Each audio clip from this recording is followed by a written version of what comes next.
बिस्मिल्लाहिर्रहमानिर्रहीम। अस्सलाम वालेकुम। जहाँ अब बात की जाए आइसक्रीम की, तो सर्दी हो या गर्मी, आइसक्रीम बच्चे बड़े जवान बूढ़े सभी को बहुत ज़्यादा पसंद होती है। तो आज हम सिर्फ़ और सिर्फ 3 चीज़ों के साथ मज़ेदार और नरम सी आइसक्रीम आपको बनाना बताएंगे, जो कि बहुत ही ज़बरदस्त बनकर तैयार होती है। स्टेप बाय स्टेप हम आपको तमाम चीज़ें बताएंगे टिप्स के साथ। और यहाँ पर मैंने व्हिपिंग क्रीम ली है और ये 500 ml है। मैंने व्हिपिंग क्रीम जो आजकल मिल्क पैक ने नई लॉन्च की है व्हिपिंग क्रीम, वो काफ़ी रिज़नेबल प्राइस में भी मिल जाती है। तो वो मैंने 2.5 पैकेट यानी कि 200 ml का पैकेट होता है, तो मैंने 2.5 पैकेट क्रीम के ले लिए। उसको व्हिप किया यहाँ तक कि वो साइज़ में डबल हो गई। और यहाँ पर मैंने कंडेंस मिल्क इस्तेमाल किया है आधा कप। ज़्यादा कंडेंस मिल्क इस्तेमाल नहीं कीजिएगा क्योंकि आइसक्रीम बहुत ज़्यादा मीठी हो जाएगी। सिर्फ आधा कप आपने कंडेंस मिल्क लेना है।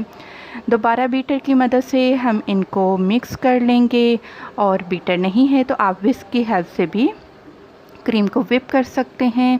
और यहाँ पर मैंने half tea spoon vanilla essence लिया है, ये डाल देंगे। 2 कप मैंने फ्रूट कॉकटेल के लिए हैं, और अगर आपको लगता है कि पीसेस ज़्यादा बड़े हैं तो आप इनको छोटे पीसेस में भी काट कर इस्तेमाल कर सकते हैं।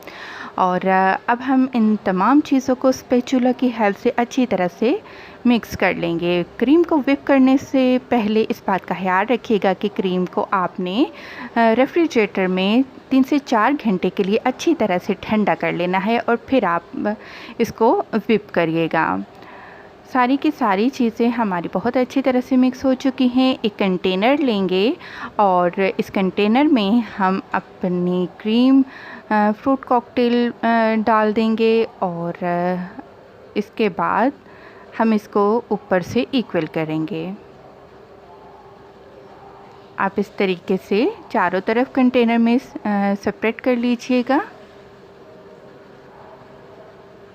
और अब हम क्या करेंगे कि इसके ऊपर हम बटर पेपर इस तरीके से अच्छी तरह से कवर कर देंगे, ताकि इसके ऊपर जो बर्फ़ के छोटे छोटे से क्रिस्टल बन जाते हैं वो ना बने। कवर करेंगे और कम से कम 6 घंटे और या फिर पूरी रात आपने इसको फ्रीज़ कर लेना है। और उसके बाद फिर हम आपको बताएंगे। यहाँ पर पूरी रात मैंने आइसक्रीम को फ्रीज़ कर लिया था, और बहुत ही यमी और मज़े की हमारी ये आइसक्रीम बनकर बिल्कुल रेडी है। बनाइए, इंजॉय कीजिए और फीडबैक देना बिल्कुल मत भूलिएगा। अगर आज की रेसिपी आपको मेरी पसंद आए तो प्लीज़ मेरी वीडियो को ज़रूर लाइक करें और मेरे चैनल को भी सब्सक्राइब करें। और यहाँ पर अब हम इसके ऊपर फ्रूट कॉकटेल में ही जो चेरीज़ होती हैं उसके साथ हम इसको डेकोरेट कर देंगे। ज़बरदस्त सी आइसक्रीम हमारी बिल्कुल रेडी है। जाते जाते लाइक का बटन ज़रूर दबाते जाएं। खुश रहें, दुआ में याद रखें। अल्लाह हाफ़िज़।